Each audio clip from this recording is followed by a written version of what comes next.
A narrow beach is all that remains as waves crash at Bethany Beach. Well, obviously, the storms have done a heck of a lot of damage here.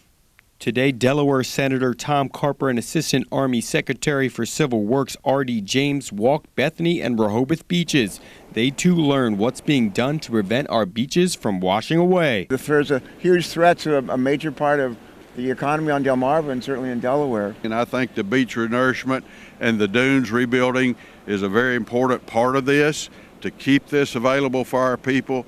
And I think we're doing a wonderful job in trying to do that.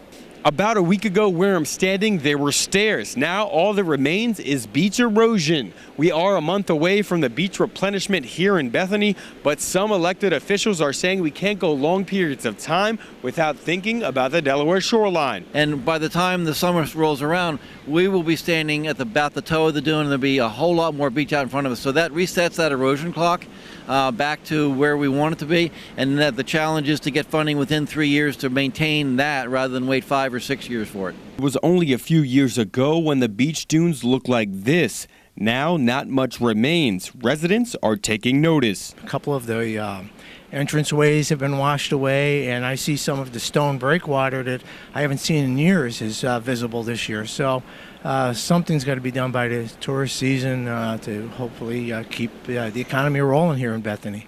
As the sand is draining in the hourglass, some are saying this beach replenishment is just in time in Bethany Beach. I'm AJ Clemente for WRDE Delmarva's own NBC station.